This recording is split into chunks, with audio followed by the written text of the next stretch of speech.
Bismillahirrahmanirrahim. Assalamualaikum warahmatullahi wabarakatuh. Alhamdulillahi ala ihsani wa syukru lahu ala taufiqihi wa amtinani wa asyhadu an la ilaha illallah wahdahu la syarika lahu ta'ziman li sya'nihi wa asyhadu anna Muhammadan abduhu wa rasuluhu da'ila ridwanih. Allahumma salli alaihi wa ala alihi wa ashabi wa ikhwani. Hadirin dan hadirat yang dirahmati oleh Allah Subhanahu wa taala, kita lanjutkan bahasan kita dari Sahih Al-Bukhari. Kita masuk pada bab berikutnya dari Kitabul Ghusl tentang masalah mandi ya. Bab yang keempat,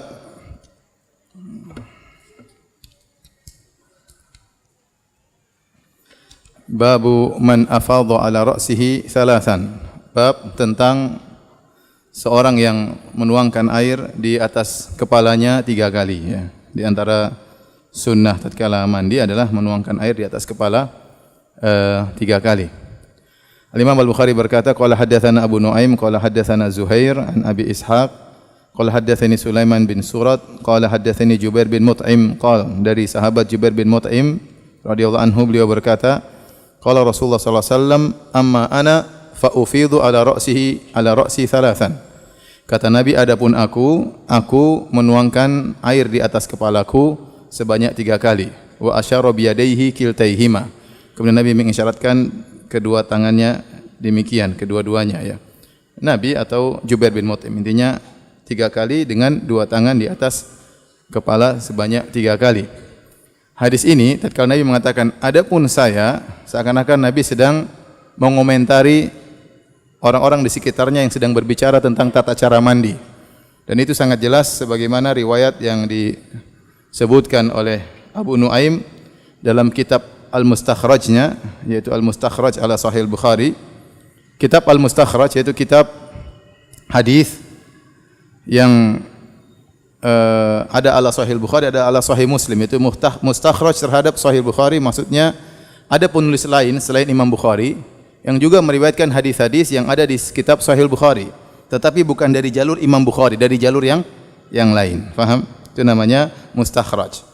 Jadi Imam Bukhari punya riwayat menuju hadis yang sedang diriwayatkan dalam Sahih Bukhari. Ada penulis lain seperti Abu Nuaim, dia meriwayatkan hadis yang sama tetapi melewati jalur yang lain selain dari jalur penulis, selain dari jalur Imam Al-Bukhari. Fungsi dari mustakhraj yaitu semakin menguatkan hadis tersebut karena datang dalam riwayat yang dari jalur yang lain. Yang kedua, terkadang akan nampak lafal-lafal yang lain ya, yang mungkin tidak tersebutkan dalam Sahih Al-Bukhari melalui jalur Imam Al-Bukhari. Karena Imam Bukhari meriwayatkan an fulan, datang penulis lain meriwayatkan dari jalur lain. Nah, ternyata dalam mustakhraj Abu Nuaim dia menyebutkan sebab ya kenapa Rasulullah SAW menimpali. Adapun aku, cara mandiku dengan menuangkan air di atas kepalaku sebanyak 3 kali. Di awal hadis disebutkan zakaru indan Nabi sallallahu alaihi wasallam al-ghusla minal janabah. Itu para sahabat mereka sedang ngobrol atau mereka sedang menyebutkan kepada Nabi tentang cara mandi junub mereka. Maka satu bilang begini, satu bilang begini, satu bilang begini. Maka Nabi mengomentari, menimpali, mengatakan adapun aku, maka aku melakukan demikian. Demikian juga dalam Al-Imam Muslim juga meriwayatkan dari Thariq Abul Ahwas dari Abu Ishaq, lafalnya tamarau fil ghusli indan Nabi sallallahu alaihi wasallam. Mereka sedang berdebat, para sahabat berdebat tentang tata cara mandi di sisi Nabi sallallahu alaihi wasallam. Faqala ba'dul qaum, maka sebagian sahabat berkata, amma ana fa aksilu ra'si bi kadza wa kadza. Maka yang satu berkata, adapun saya mengguyurkan air di atas kepalaku dengan demikian, caranya begini. Kemudian Nabi sallallahu alaihi wasallam mengomentari. Nabi mengatakan, adapun aku fa ufidhu ala ra'si thalathan. Adapun aku mengguyurkan air atau di atas kepalaku sebanyak 3 kali. Maka ini dalil bahwasanya yang pertama, sunnahnya tatkala seorang mandi mengguyurkan air di kepalanya berapa kali? 3 kali. Yang kedua, bolehnya mandi dengan cara-cara selain cara Nabi sallallahu alaihi wasallam. Karena para sahabat waktu ngobrol, Nabi tidak menyalahkan mereka. Nabi hanya mengatakan adapun saya caranya begini. Sementara mereka mungkin ada yang 5 kali, mungkin ada yang 2 kali, mungkin ada caranya begini. Maka Nabi tidak mengingkari mereka, Nabi tidak menyalahkan mereka, tapi Nabi menunjukkan sunnahnya demikian. Faham? Jadi tidak mengapa seorang misalnya mandi 5 kali, 6 kali, enggak mengapa, tapi kalau ingin dapat sunnah maka 3 kali menguyurkan di atas kepala. Paham? Kalau enggak paham keterlaluan. Baik. Kita lanjutkan hadis berikutnya. Imam Al-Bukhari berkata hadis 255, qala haddatsani Muhammad bin Bashar. Qala haddatsana Gundar. Ya, Muhammad bin Bashar itu Bundar ya. Qala haddatsana Gundar, qala haddatsana Syu'bah an Mikhwal bin Rashid an Muhammad bin Ali an Jabir bin Abdullah, dari sahabat Jabir bin Abdullah. Qala radhiyallahu anhu, beliau berkata, kana Nabi sallallahu alaihi wasallam yufrighu ala ra'sihi thalathan. Adalah Nabi sallallahu alaihi wasallam beliau menuangkan air di atas kepalanya 3 kali. Sebagian ulama mengomentari bahwasanya ya 3 kali tersebut bukan berarti air yang banyak kemudian tidak, tapi secukupnya, karena sebagaimana hadis yang telah lalu Nabi sallallahu alaihi wasallam mandi cuma 1 sa'. 1 sa' itu 4 mud, 4 kali begini. 1 2 3 4 itu namanya 1 sa'. Kalau 3 semuanya untuk ini, tinggal 1 kan tinggal sedikit. Makanya kata seperti Syekh Shalih Al-Utsaimin rahimahullahu taala, tentu waktu dia mengguyurkan kepala tidak banyak sekali ya, artinya cuma sebagian, intinya untuk bisa masukkan air ke dalam usul sya'rihi, ke akar-akar rambutnya, supaya seluruh bagian kepala terkena air. Dan ini juga dalil bahwasanya mandi yang terbaik adalah sesuai dengan sunnah Nabi, dengan memasukkan air di kepala sebanyak berapa kali? 3 kali. Tidak perlu sampai 4 kali, tidak perlu 5 kali, tidak perlu 6 kali. Dan ini juga memotong was-was, karena mungkin sebagian orang mengatakan, wah kalau 1 kali, 2 kali, 3 kali kayaknya kurang kena semuanya. Nabi rambutnya lebih lebat daripada rambut kita, rambutnya panjang, ya, tetapi dia mencukupkan cuma 3 kali. Jadi 3 kali seorang sudah berarti tidak usah was-was. Jangan-jangan mungkin ada sini belum kena, mungkin sini belum kena, enggak, itu was-was saja. Ya, 3 kali sudah selesai. Itulah sunnah Nabi sallallahu alaihi wasallam ya. Karena sebagian orang ditimpa dengan was-was, dalam mandi kena was-was, dalam wudu kena was-was, dalam salat kena was-was, dan ini harus dilawan ya. Dilawan. Di antara cara kita melawan, kita mengatakan sunnah mandi terbaik adalah cuma 3 kali ya. Karena orang wudu kadang was-was 3 kali merasa kurang, 4 kali, 5 kali. Kita bilang ente salah. Ente yang terbaik 3 kali. Itu yang dicontohkan oleh Nabi sallallahu alaihi wasallam.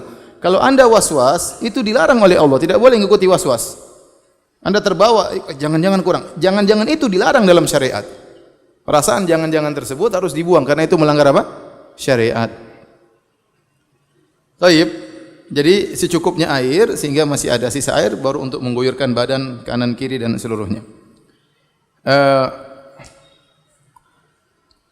Hadis berikutnya, hadis 256.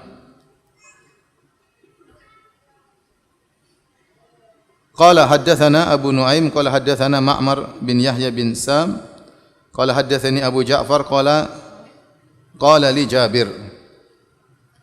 Berkata Jabir kepada Abu Ja'far, wa atani ibnu ammik yu'arridu bil Hasan bin Muhammad ibn al-Hanafiyah. Dia mengatakan, telah datang kepadaku putra pamanmu, yaitu sepupumu, maksudnya Al-Hasan bin Muhammad ibn al-Hanafiyah. Muhammad ibn al-Hanafiyah adalah saudaranya Hasan dan Husain. Ali bin Abi Thalib punya istri Fatimah radhiyallahu anha. Dari pernikahannya lahirlah beberapa orang anak, di antaranya Hasan dan Husain. Kemudian ada yang Ummu Kulthum juga, yang kemudian dinikahi oleh Umar bin Khattab radhiyallahu anhu.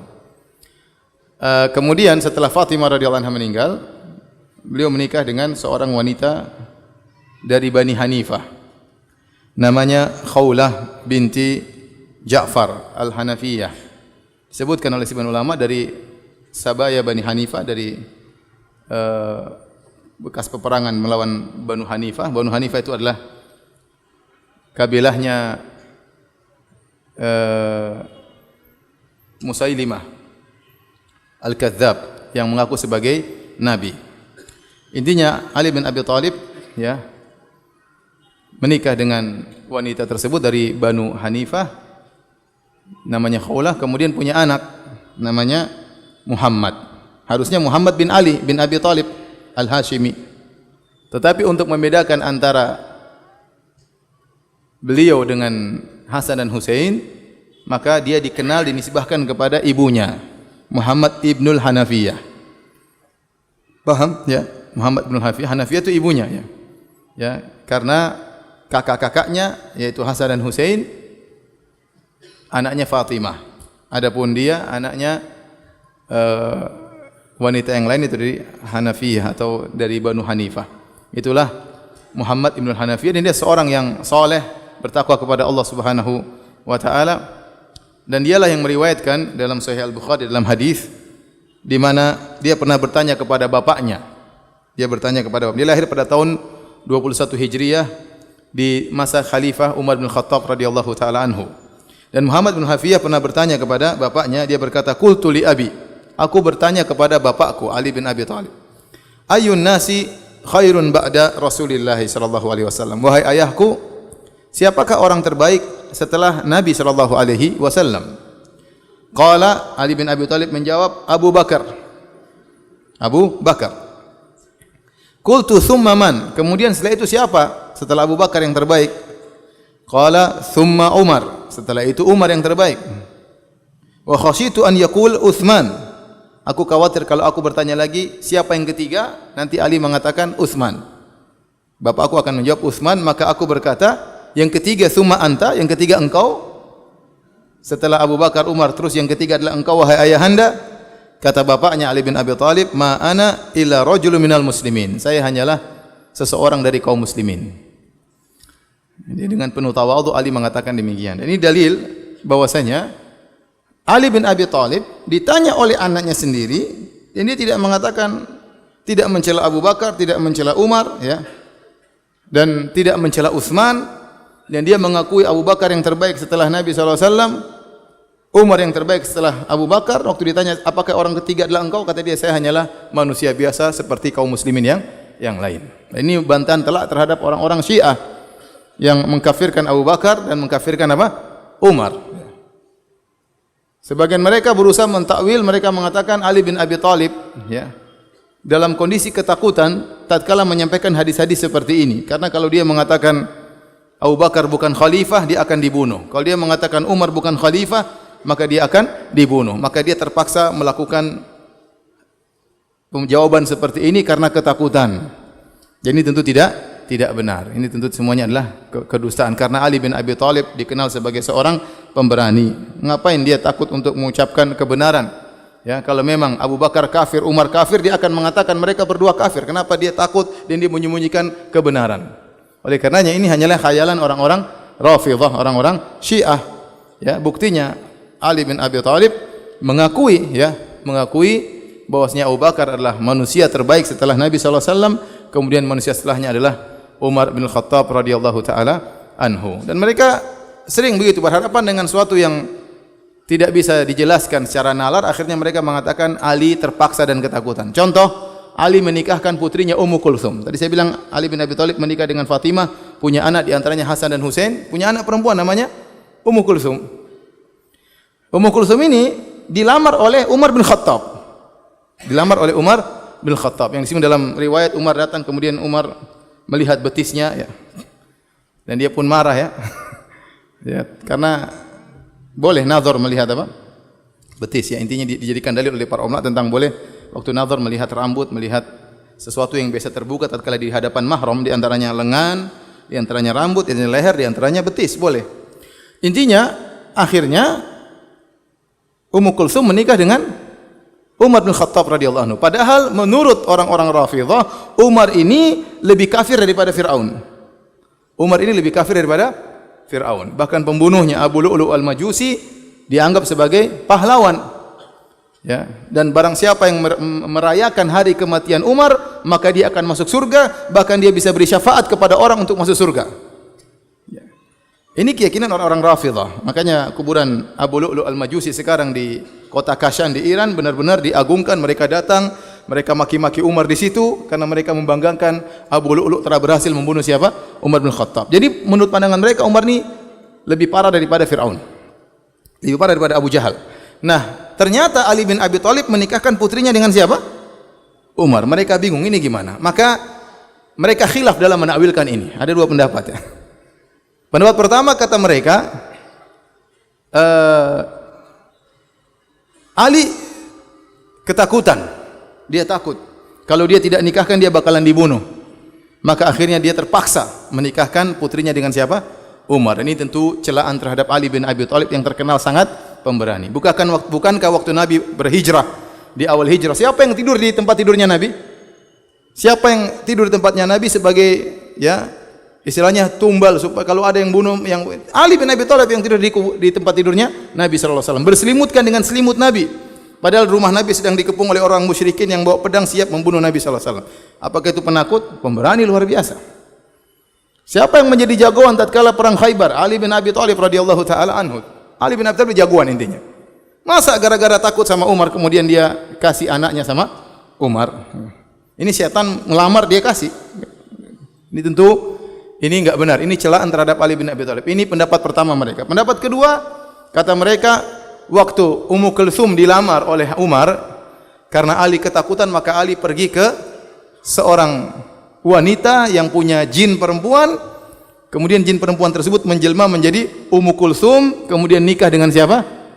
Umar. Dan ini juga celaan kepada Ali. Masa Ali pergi ke nenek sihir, kemudian ada jin, kemudian nikah, kemudian ternyata punya anak. Masa nikah dengan ada yang nikah dengan jin punya anak? Dari pernikahan Umar dengan Ummu Kulthum ada anaknya. Ya.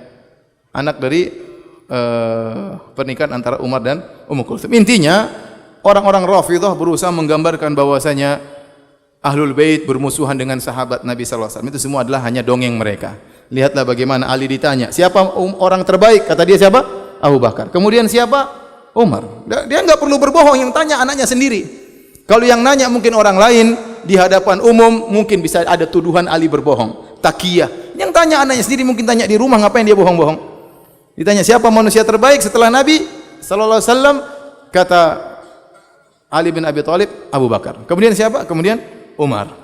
Inilah sekilas tentang Muhammad ibnu Al-Hanafiyah. Dia adalah Muhammad Abul Qasim Muhammad bin Ali bin Abi Thalib radhiyallahu taala anhuma. Taib.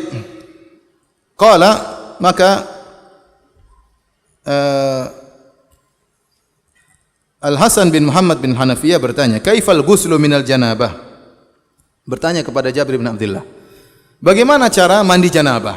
Ini menunjukkan mereka bertanya tentang ilmu, tentang bagaimana cara mandi janabah. Sebagaimana mereka bertanya tentang bagaimana wudu, bagaimana salat, mereka bertanya bagaimana tentang mandi janabah. Apalagi mandi janabah ini penting karena dia syarat untuk salat, harus bersih dari janabah.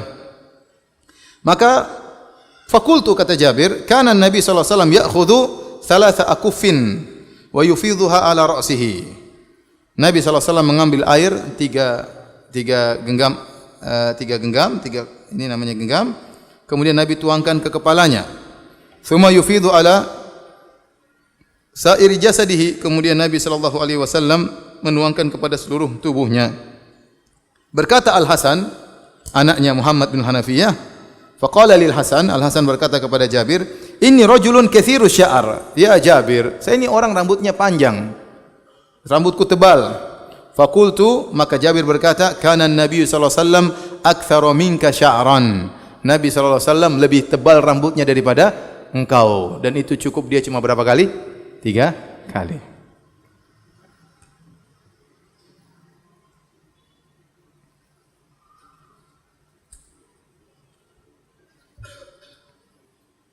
Jadi diambil begini, 1, 2, 3 ya. Baik, kita lanjutkan. Babul ghusl marratan wahidah. Mandi sekali. Bab tentang mandi sekali. Ini membedakan dengan wudu. Kalau wudu dianjurkan 3 kali 3 kali. 2 kali boleh, sekali boleh. Boleh dicampur ini sekali, ini 2 kali, ini 3 kali. Yang penting maksimal 3 kali dan sunnahnya 3 kali yang terbaik. Adapun mandi tidak demikian. Mandi cukup sekali. Oleh kerana Nabi mandi dengan 1 sok sudah cukup. 1 sok sudah cukup karena Nabi mandi cuma sekali. Ya, bukan mandi pakai sabun sekali. Lagi. Pakai sabun lagi 2 kali. Pakai sabun lagi 3 kali. Nabi mandi sekali aja.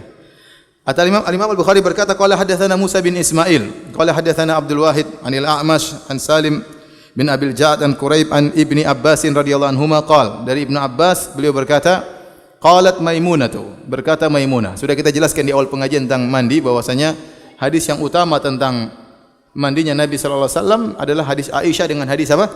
Maimunah. Sudah kita jelaskan hadis Aisyah bedanya Nabi wudu dengan wudu secara salat secara lengkap baru kemudian mandi. Adapun hadis Maimunah, Nabi sallallahu alaihi wasallam wudu kemudian kedua kaki tidak dicuci, setelah mandi baru kemudian mencuci kedua kaki. Para ulama mengatakan dua-duanya diamalkan tidak mengapa.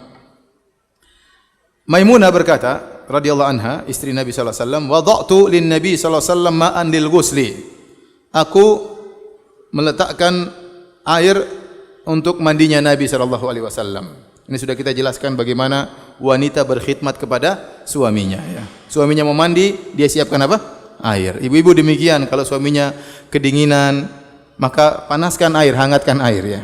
Tapi jangan panas-panas, yang hangat ya. Sediakan buat suami. Itu namanya sayang ya. Sunnah Nabi sallallahu alaihi wasallam, istri-istri Nabi demikian. Faghasala yadahu marratain. Kemudian Nabi sallallahu alaihi wasallam mencuci tangannya 2 kali atau salasan atau 3 kali atau 3 kali. Sebelum mandi, Nabi cuci tangannya, tsumma afraga ala shimalihi. Kemudian Nabi tuangkan air jadi Nabi cuci tangannya terlebih dahulu 2 kali atau 3 kali. Kemudian Nabi tuangkan air ke tangan kirinya. Faghasala madakirahu. Kemudian Nabi mencuci kemaluannya. Madakir itu jamak, ya. Seakan-akan dari jamak mizkar atau dari zakar-zakar. Padahal kita tahu namanya kemaluan cuma 1. Tetapi kata para ulama maksudnya disebut jamak, maksudnya kemaluan yang dan di sekitarnya. Misalnya dengan testisnya, dengan sekitarnya, maka dijamak, ditinjau dari zakar dan ada yang di sekitarnya. Ini secara bahasa. Ya, karena disebutkan madzakir ini jamak, plural, ya plural. Ya, tapi maksudnya zakar dan sekitarnya dicuci oleh Nabi sallallahu alaihi wasallam. Tsumma masaha biyadihi, tsumma masaha yadahu bil ard. Kemudian Nabi menggosokkan tangannya, tangan kirinya tadi yang bekas mencuci kemaluannya di tanah. Tsumma madmadha wastanshaqa.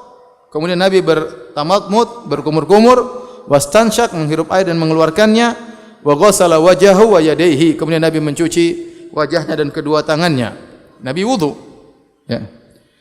Tsumma afadha ala jasadihi. Kemudian Nabi tuangkan air di atas jasadnya. Ya, tidak disebutkan bilangan. Tidak disebutkan apa? Bilangan. Tatkala Maimunah menjelaskan tentang Nabi sallallahu alaihi wasallam mencuci kedua tangannya, beliau berkata, Maimunah berkata, faghasala yadahu marrataini aw thalathan. Nabi mencuci tangannya 2 kali atau 3 kali. Tatkala Nabi menuangkan air ke tubuhnya kepada seluruh badannya, Maimunah tidak menyebutkan 2 kali atau 3 kali, menunjukkan bahwasanya Nabi hanya sekali. Faham sisi pendalilannya? Berarti mandi sunnahnya sekali. Ya. Mandi sunnahnya sekali. Tsumma tahawwala min makanihi faghasala qadamaihi. Kemudian setelah selesai mandi, Nabi minggir sedikit, berpindah dari tempatnya tadi, mungkin becek dan yang lainnya, Nabi pindah sedikit, baru Nabi mencuci apa? Kedua kakinya, mengakhirkan cuci kaki. Tatkala berwudu, ya, Nabi wudu biasa, kaki diakhirkan, mandi dulu baru kemudian mencuci kaki. Ada yang mengatakan karena becek atau karena kotor, maka setelah itu Nabi pilih tempat yang bersih untuk mencuci kakinya. Ini disebutkan oleh para ulama. Taib. Ini dalil bahwasanya mandi tidak disunahkan 3 kali, tapi cukup apa? Sekali. Ya, tapi kalau orang 2 kali, 3 kali nggak ada masalah, nggak dilarang. Cuma kalau kita bertanya apa sunnahnya, ya sunnahnya seperti itu. Tidak harus apa? 2-3 kali, sekali sudah cukup. Berbeda dengan wudu, kalau wudu 2 atau 3 kali. Baik, kita lanjutkan. Bab man bada'a bil hilab awil tibi indal ghusli. Bab tentang seorang yang mandi, maka dia mulai dengan al-hilab. Al-hilab itu adalah suatu tempat yang digunakan oleh seorang untuk memerah susu onta. Cukup sekali perah, cukup di tempat tersebut. ya semacam ember ya yang cukup untuk perahan air susu onta. Disebut dengan al-hilab. Artinya Imam Bukhari sedang menjelaskan rahimahullahu taala seorang tatkala mandi dia menggunakan ember seukuran ember yang digunakan untuk apa?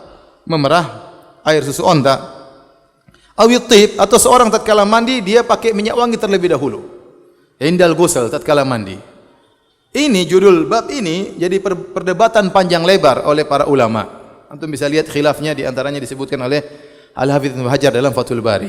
Kenapa Imam Al-Bukhari berkata seorang mandi dengan pakai minyak wangi dulu baru kemudian mandi? Apa fungsinya pakai minyak wangi dulu baru kemudian apa? Mandi. Kalau pakai minyak wangi mandi, minyak wangi hilang. Sehingga sebagian mereka mengatakan wahima Al-Bukhari. Al-Bukhari ini wahim, keliru. Keliru, salah paham tentang hadis. Sehingga salah kasih judul. Kan kita tahu namanya Fiqhul Bukhari fi Tabwibihi. Fikihnya Imam Bukhari dari judul-judul babnya. Di sini dia kasih bab, judul bab bahwasanya Nabi pernah memakai minyak wangi sebelum mandi. Dan mereka heran, gimana pakai minyak wangi terus mandi, minyak wanginya hilang. Kalau begitu fungsinya. Kalau begitu Imam Bukhari salah paham. Namanya manusia mungkin apa? Salah. Tapi tugasnya Ibnu Hajar untuk bela siapa? Imam Bukhari. Tugasnya Ibnu Hajar membela siapa? Imam Al-Bukhari. Baik, kita ya bacakan hadisnya. Hadis 258, qala haddatsana Muhammad ibn al-Muthanna, qala haddatsana Abu Asim an Hanzalah anil Qasim an Aisyah qalat. Dari Qasim dari Aisyah radhiyallahu anha beliau berkata, "Kana Nabi sallallahu alaihi wasallam idza iktasala minal janabati da'a bi syai'in nahwil hilab." Adalah Nabi sallallahu alaihi wasallam kalau mandi janabah, Nabi minta didatangkan ember seukuran tadi, al-hilab, ember yang digunakan untuk memerah apa? Susu onta. Fa akhadha bi kaffihi. Kemudian Nabi pun mengambil air dengan kafnya, ini kaf namanya. Fa bada'a bi syikki ra'sihil ayman, maka Nabi bagian kanan dulu. Thummal aisar, kemudian sebelah kiri. Faqala bihima ala wasati ra'sihi, kemudian di tengahnya. Jadi cara mencuci kepala, kanan dulu, kiri dulu, baru kemudian apa? Tengah-tengah ya. Ya, kanan dulu, kanan, thummal aisar, kiri, baru kemudian tengah. Jadi begitu cara mencuci kepala ya. Jadi ambil air, taruh sebelah kanan, mungkin di gini-gini, kemudian ambil air lagi sebelah kiri, dibersih-bersihkan, kemudian tengah-tengahnya semua ya. Ini sunnahnya mendahulukan yang apa? Yang kanan.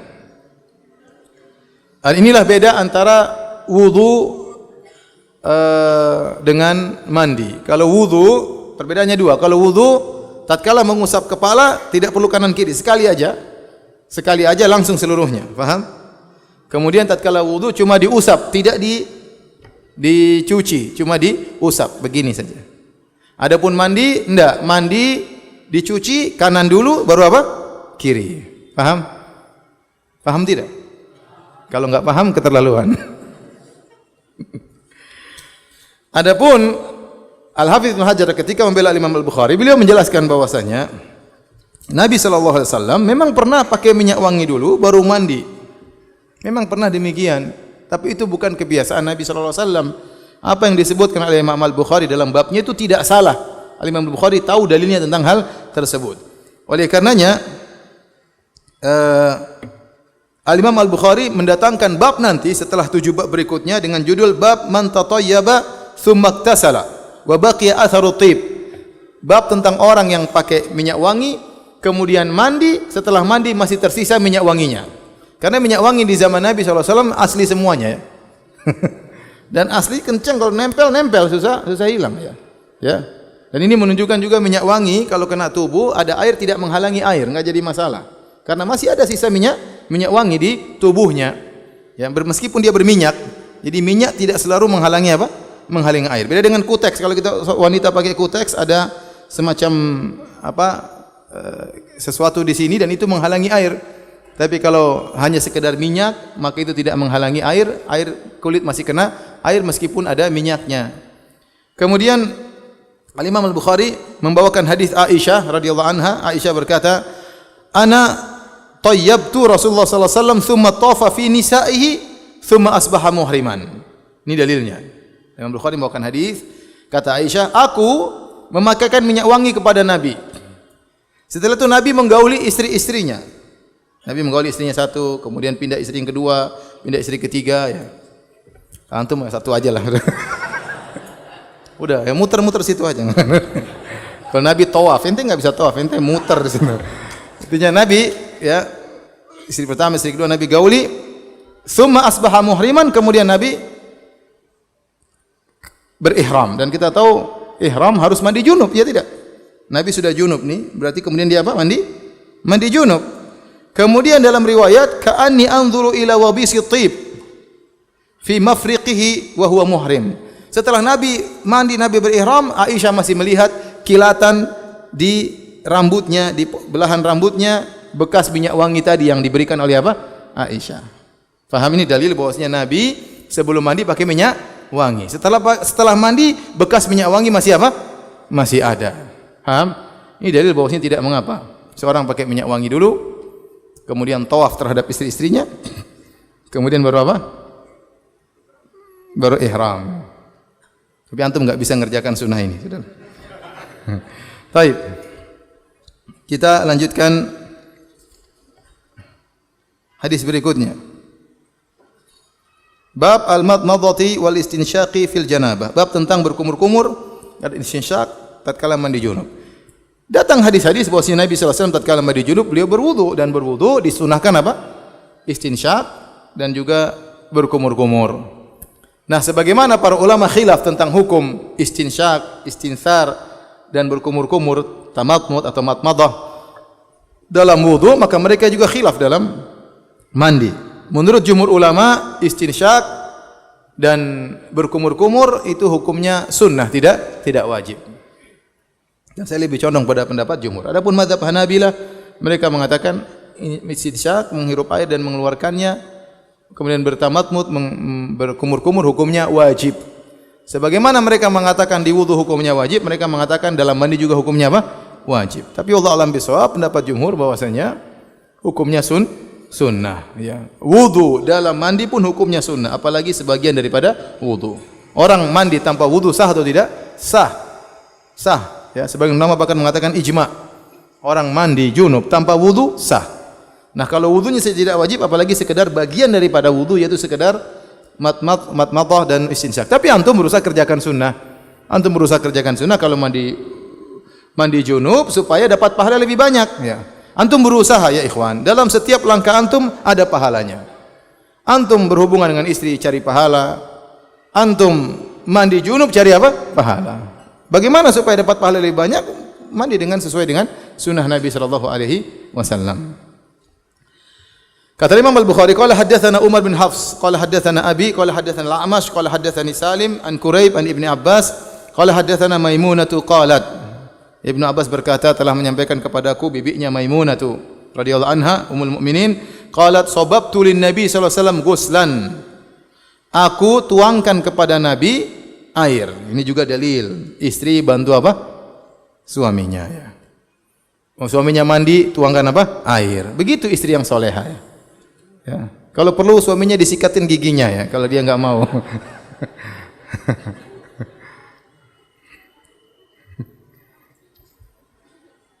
Kenapa saya bilang begitu? Karena ada istri yang seperti itu, yang menggosokkan gigi apa? Suaminya. Antum jangan kepo, siapa Ustaz? Jangan kepo, jangan suudzon, jangan husnudzon. Sudah selesai. Pokoknya ada ya. Sebab tulin Nabi sallallahu alaihi wasallam ghuslan, aku tuangkan air mandi kepada Nabi sallallahu alaihi wasallam, fa afraga bi yaminihi fi yasarihi. Kemudian Nabi sallallahu alaihi wasallam pun menuangkan air ke tangan kirinya dengan tangan kanannya. Fa ghasalahuma, kemudian Nabi mencuci kedua tangannya. Tsumma ghasala farjahu, sebagaimana hadis yang lalu. Maka beliau pun mencuci kemaluannya. Tsumma qala bi yahdil ardh famasaha bi turab. Kemudian beliau pun menggosokkan apa? Bekas air maninya atau kotorannya di tanah ya. Famasahuma biturab ya, kemudian tsumma ghasalaha tsumma tamatmadu astansyaq. Kemudian Nabi pun mencuci tangannya, kemudian Nabi sallallahu alaihi wasallam berkumur-kumur beristinsyaq. Ini sisi dalilnya ini. Nabi berkumur-kumur dan Nabi pun beristinsyaq. Tsumma ghasala wajhahu, kemudian Nabi mencuci wajahnya. Wa afadha ala ra'sihi, kemudian Nabi pun menuangkan air ke kepalanya. Thumma tanaha faghasala qadamaihi. Kemudian Nabi setelah mandi selesai, Nabi minggir sebentar, Nabi mencuci kedua kakinya. Thumma utiya bimindilin. Kemudian didatangkan kepada Nabi mindil, semacam handuk, khurqah, kain, agar Nabi mengusapkan bekas mandinya. Falam yanfud biha. Namun Nabi SAW tidak membersihkan air tersebut, ya, atau tidak mengusapkan kain tersebut ke badannya, artinya tidak mengusap, tidak pakai handuk. Tidak pakai handuk. Taib, ini dalil bahwasanya dianjurkan untuk berkumur-kumur dan beristinsyak tatkala mandi. Adapun masalah kalau kita habis mandi pakai handuk atau tidak, ya, pendapat yang lebih kuat bahwasanya tidak dikatakan sunnah dan tidak dikatakan tidak sunnah. Boleh pakai handuk, boleh enggak. Nabi waktu menolak tidak ada isyarat bahwasanya itu suatu ibadah tertentu, ya, dan itu hanya kejadian sekali. Kecuali datang dalam hadis kemudian Maimunah berkata, setiap aku kasih handuk dia tidak mau. Nah, itu baru kemudian dikatakan apa? Sunnah. Namun kejadian cuma sekali, maka kata para ulama ini qadhiyatul ain. Hanya kejadian sekali, mungkin Nabi lagi pingin segar-segar, mungkin lagi ada sesuatu, kita enggak tahu, enggak dijelaskan. Maka pendapat yang benar, orang setelah mandi mau pakai handuk atau tidak terserah, enggak ada masalah. Enggak ada masalah karena dia sudah melakukan ibadah selesai. Ya, melakukan ibadah selesai.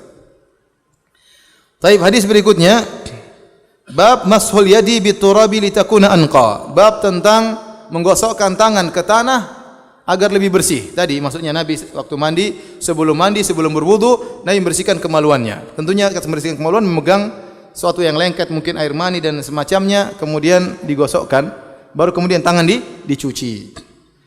Hadisnya sebagaimana telah lalu, kita bacakan lagi hadisnya, hadis 260. Dan ini metode Imam Bukhari. Imam Bukhari satu hadis kadang dia potong-potong dan dia bikin berbagai macam judul.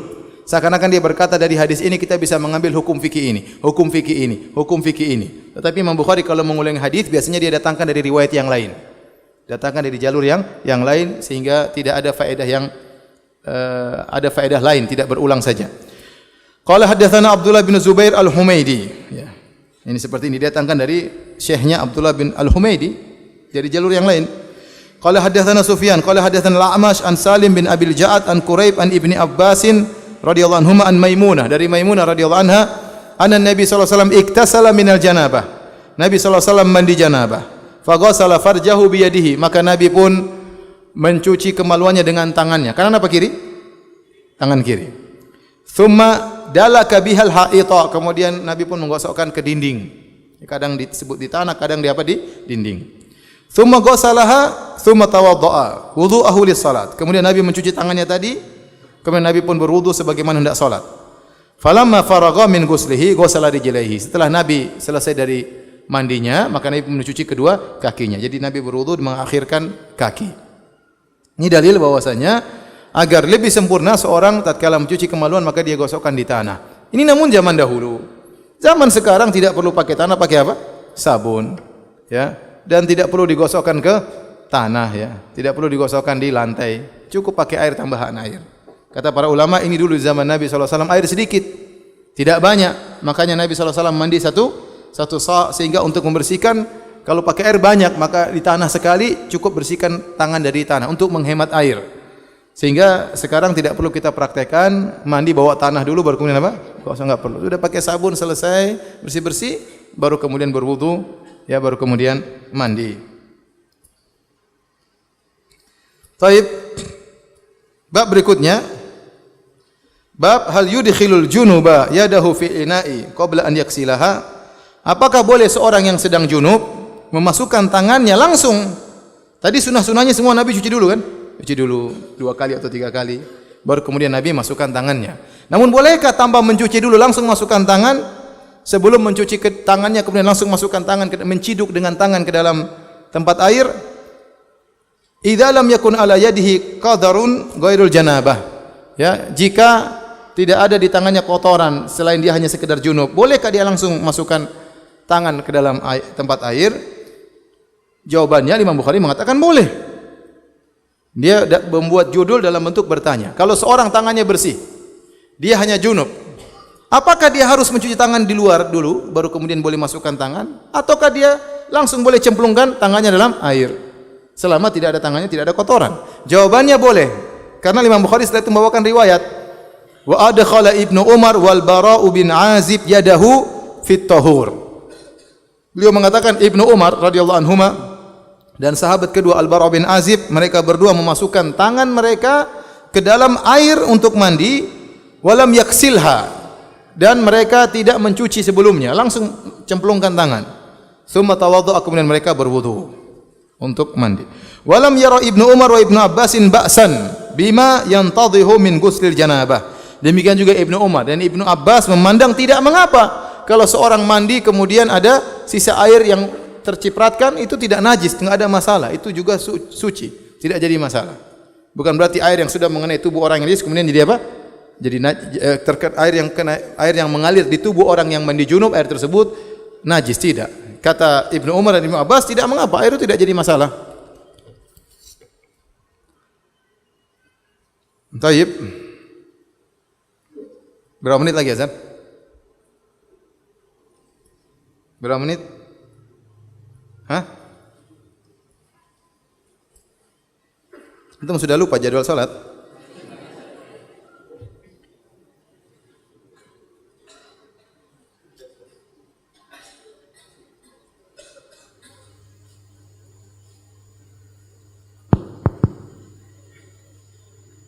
Baik, kita katakan para ulama khilafnya tentang masalah al-ma' al-musta'mal. Air yang sudah dipakai atau bekas dipakai untuk bersuci. Ini al-musta'mal. Secara umum artinya sudah dipakai. Maka mungkin kalau kita bisa bagi menjadi 3, yaitu air yang dipakai untuk toharoh yang wajib.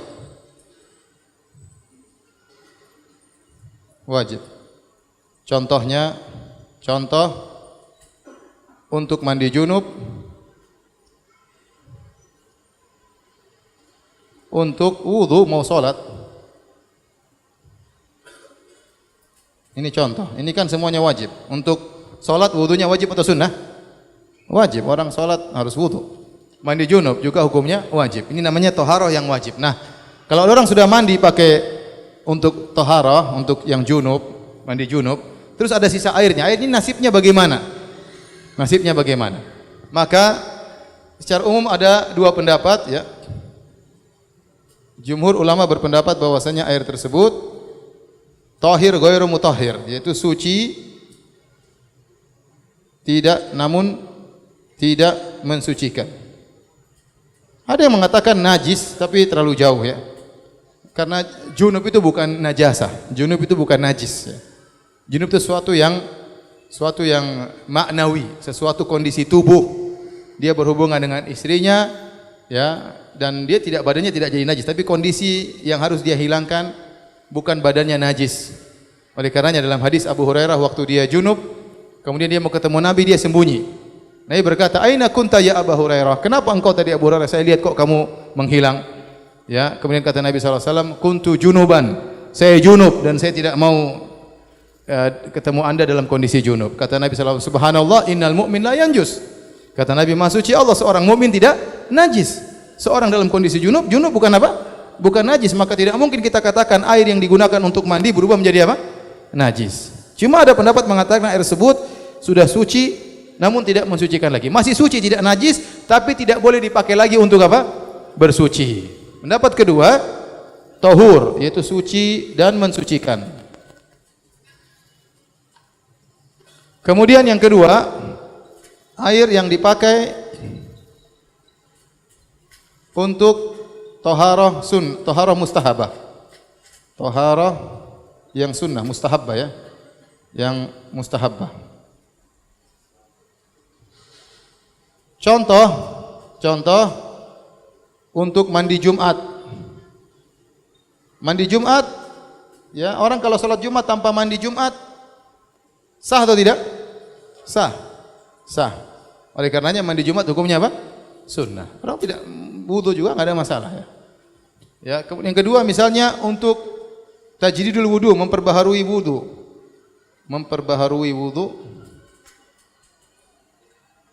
Wudu meskipun belum batal, belum batal. Ini juga hukumnya sunnah. Nah, bagaimana hukumnya? Kalau di sini aja khilaf, apalagi di sini. Ini bukan taharah yang wajib, taharah yang apa? Sunnah. Sama pendapat juga dua.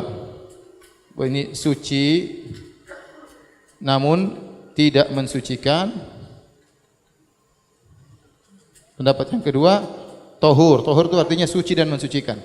Suci dan mensucikan. Yang ketiga, air yang bekas dipakai, air bekas dipakai untuk bukan taharah. Contoh untuk cuci muka. Untuk apa? Cuci muka. Ini bukan berwudu, bukan mandi, cuci muka saja. Airnya gimana yang tumpah tersebut? Sama, susah kita kalau air ini, maka bagaimana? Ya airnya intinya tiga-tiganya, pendapat yang rajih tiga-tiganya, apakah dipakai untuk taharah yang wajib, apakah dipakai untuk taharah yang sunnah, apakah hanya sekedar cuci muka, cuci tangan, maka hukumnya air tersebut masih suci mensucikan. Suci mensucikan. Adapun antum merasa jijik untuk memakainya, itu masalah lain. Karena asalnya Allah menurunkan air dalam kondisi suci. Wa anzalna minas sama'i ma'an tahura. Kata Allah, kami turunkan air dari langit dalam kondisi tahur, yaitu suci dan mensucikan. Dari air tersebut masuk ke tanah, menjadi sungai, menjadi mata air, menjadi turun ke laut, turun ke sungai. Seluruh air bumi asalnya adalah apa? Suci dan mensucikan. Dan tidak bisa kita mengatakan sifatnya suci mensucikan ini berubah menjadi hanya sekedar suci tanpa mensucikan kecuali dengan dalil, dan tidak ada dalil. Adapun ustaz bekas orang, ya memang bekas, kalau bekas cuci muka mungkin kotoran jatuh, masa saya pakai wudu lagi? Itu masalah lain. Antum jijik tidak mau pakai, ya terserah. Ya. Tapi tidak ada yang mengatakan, makanya air bekas ini semuanya sepakat bahwasanya dia masih suci dan mensucikan. Sebagaimana antum jijik misalnya di sini ada orang bekas cuci muka, ini bekas muka saya, ente wudu ya?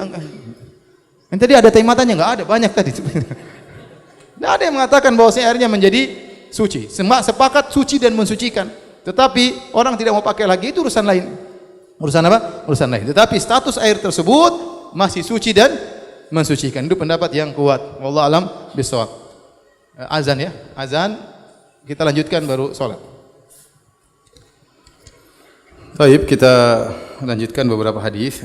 Kita bacakan secara singkat ya. Karena berkaitan dengan bab ini ya. Al-Imam Al-Bukhari berkata, qala haddatsana Abdullah bin Maslamah qala haddatsana Aflah anil Qasim an Aisyah qalat kuntu aktasilu ana wan nabiyyu min ina'in wahidin takhtalifu aydina fihi. Kata Aisyah, aku mandi bersama Nabi SAW dari satu tempat air, satu tempayan, dan tangan kami berganti-gantian. Artinya dalam riwayat disebutkan tangan kami bertemu. Ya, artinya meskipun riwayat ini lemah, tetapi maknanya demikian. Takhtalif aidina itu artinya saling sama-sama menciduk air berbarengan, bertemu tangan Nabi dengan tangan Aisyah radhiyallahu taala anha. Ya.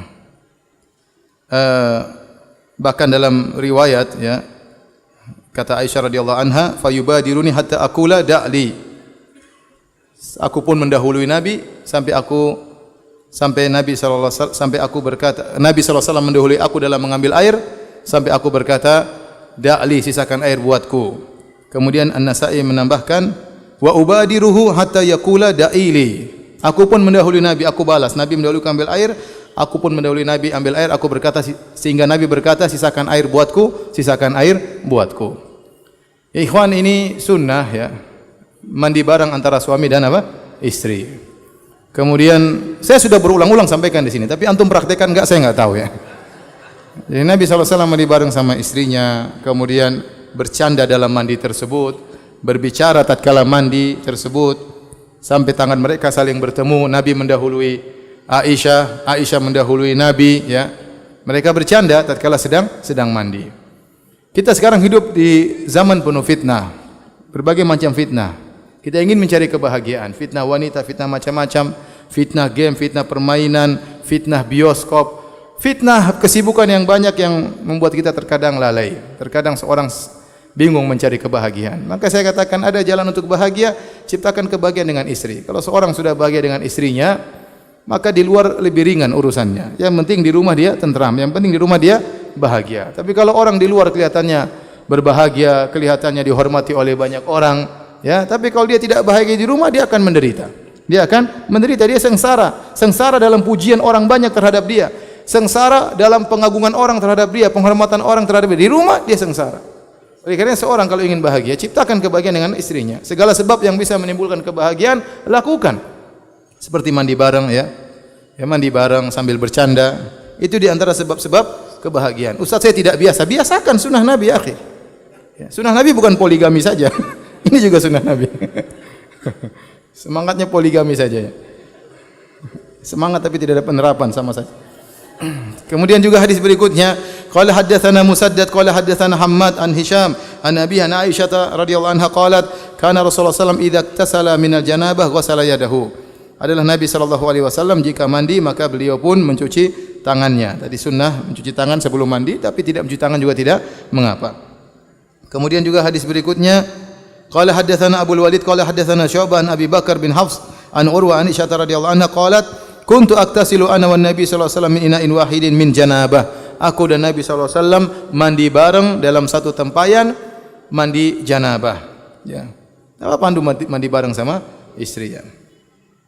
Kemudian hadis berikutnya, qala haddatsana Abu Walid qala haddatsana Syu'bah an Abdullah bin Jabr qala sami'tu Anas bin Malik yaqul kana Nabi sallallahu alaihi wasallam wal mar'atu min nisa'ihi yaktasilani min ina'in wahidin. Kata Anas bin Malik, adalah Nabi sallallahu alaihi wasallam dan salah seorang istrinya mandi bareng dari satu tempayan, dari satu tempat air. Karena dalam riwayat Muslim ada tambahan minal janabah, mereka berdua mandi janabah. Baik, demikian dulu pengajian kita. Selanjutnya kita bacakan sebagian pertanyaan. Ustaz, tanya dong. Oke. Ketika sedang mandi wajib, lalu anak kita ikut mandi bareng dengan kita, boleh apa tidak? Mandi bareng sama suami, bukan dengan anak, ya. Mandi bareng dengan apa? Suami, dengan istri, bukan dengan anak. Kalau anak kita masih usia 2 tahun, belum mengerti apa-apa, maka tidak mengapa. Tapi kalau anak kita sudah ngerti, sudah tahu laki-laki perempuan, sudah tahu bisa menggambarkan sesuatu, maka seperti mungkin 3-4 tahun, maka jangan. Ya, meskipun secara hukum tidak haram, tetapi kita mengajar adab kepada anak. Anak tersebut melihat kemaluan orang tuanya, mungkin dia cerita sama orang, dia ngobrol sama temannya, kita nggak tahu, ya. Dan kita ajarkan rasa malu kepada anak kita, ya. Oleh karenanya kalau anak kita masih 2 tahun ke bawah, maka tidak mengapa kita mandi bareng sama anak kita. Tapi kalau sudah 4 tahun, sudah 5 tahun, sudah paham, maka jangan.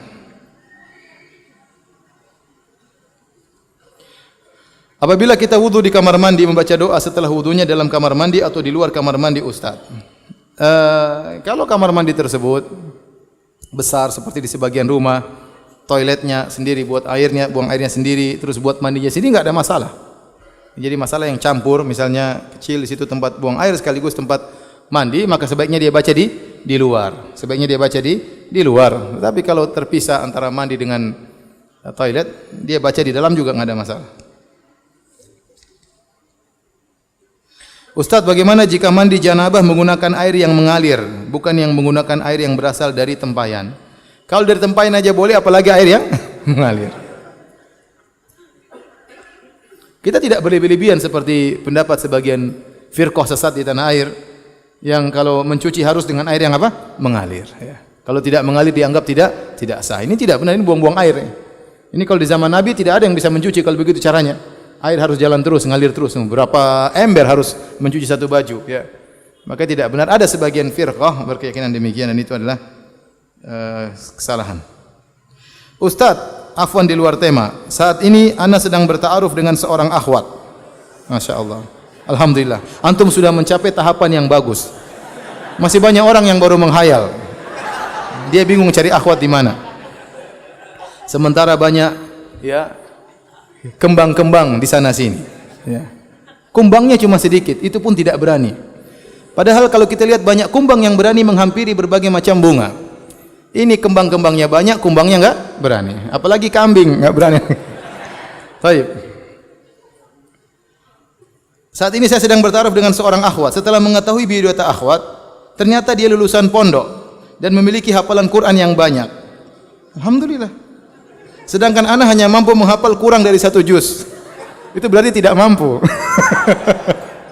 Apakah ana melanjutkan ta'aruf dengan akhwat tersebut? Namun ana merasa minder dengan hafalan ana ketimbang beliau. Bagaimana yang terbaik menurut Ustaz? Lanjut atau mundur? Kalau saya di posisi antum, saya maju.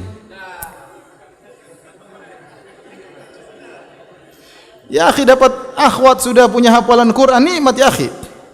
Ente setoran hafalan sama dia.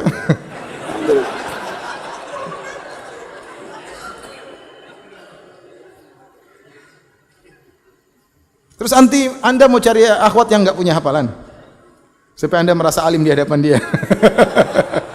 Dapat akhwat yang soleh, alhamdulillah ya. Tinggal ente berdoa kepada Allah, ya Allah kalau ini baik dekatkan aku dengannya, kalau tidak baik jauhkan ya. Kita enggak tahu yang terbaik, yang tahu itu hal yang gaib, yang tahu hanya siapa? Allah. Antum banyak berdoa, apalagi memilih istri. Jangan main-main, itu doa serius ente. Salat malam nangis minta kepada Allah, ya Allah ini cewek saya tidak tahu bagaimana saya dengan dia nanti. Tahu-tahu saya nanti nikah sama dia, ternyata dia mentang-mentang alim, setiap hari saya dikatakan bahlul, enggak tahu juga. Ente berdoa kepada Allah. Tapi akhwat salihah itu memang dicari, akhwat salihah itu dicari, kata Nabi sallallahu alaihi wasallam, fadhfar bidzatid din taribat yadak. Ya, carilah yang beragama, kalau tidak kau akan merugi. Merugi seperti orang yang meletakkan tangannya di tanah, tidak rugi. Oleh karenanya berdoa kepada Allah dan menangis minta kepada Allah, ya Allah kalau ini memang baik bagiku, dekatkanlah aku dengannya, dekatkanlah dia denganku. Kalau tidak baik untuk masa depanku, salat istikharah, maka jauhkanlah aku. Gantilah dengan yang lebih cantik. Baik, pertanyaan berikutnya, Ustaz, apabila kita mandi wajib dengan wudu terlebih dahulu di awal, lalu di tengah-tengah mandi kita buang air, membersihkan kemaluan, apa kita wajib wudu kembali di akhir mandi? Iya, kalau kita sudah selesai mandi baru kemudian kita buang air, berarti proses mandi sudah selesai.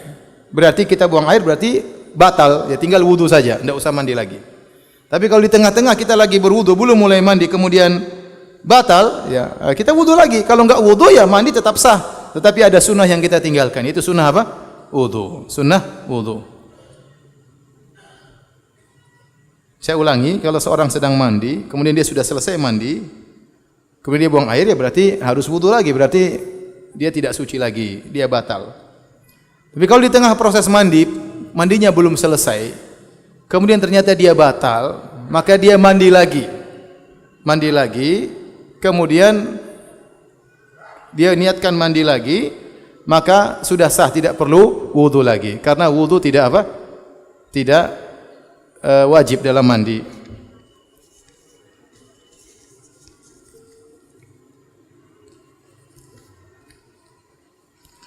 Kalau setelah mencuci kemaluan terus wudu dan setelah itu mandi, saat mandi menyentuh kemaluan, apa perlu wudu lagi? Ini kembali kepada khilaf ulama, apakah menyentuh kemaluan membatalkan wudu atau tidak. Pendapat yang benar, ini pendapat dipilih oleh Syekh Utsaimin rahimahullahu taala, bahwasanya menjamakkan dua hadis, intinya menyentuh kemaluan hanya membatalkan wudu kalau bersyahwat. Kalau ternyata menyentuh kemaluan tidak bersyahwat, maka tidak membatalkan apa? Wudu. Maka setelah mandi tidak perlu wudu lagi, langsung sholat, enggak ada masalah. Tapi demikian saja ya kajian kita. Ini ada pertanyaan, ada perempuan yang suka sesama jenis dan ingin berubah. Bagaimana caranya supaya tidak suka sesama jenis? Awalnya sakit hati dengan laki-laki, menikah ya, berusaha menikah, berusaha mencintai apa? Seorang laki, meyakini bahwasanya menyukai sama jenis itu kelainan yang harus disembuhkan ya. Dia sakit hati, akhirnya dia tidak suka lagi dengan laki-laki, kemudian suka dengan perempuan. Itu banyak terjadi. Saya dapati juga ada kasus seperti ini sama. Ya. Perempuan itu perasa, saking perasanya dia disakiti oleh seorang laki-laki, kemudian dianggap semua laki-laki apa? Sama. Ini kesalahan besar ya. Laki-laki berbeda sebagaimana wanita juga apa? Bermacam-macam, bervariasi. Oleh karenanya dia harus berdoa kepada Allah agar ini dihilangkan dan dia menjauhi, kalau ada menjauhi terlalu dekat dengan perempuan, menjauhi terlalu dekat dengan apa? Perempuan, karena akhirnya dia ada timbul suka, syaitan masuk dalam hatinya sehingga dia pun bisa suka kepada wanita. Segera menikah untuk menghilangkan penyakit tersebut.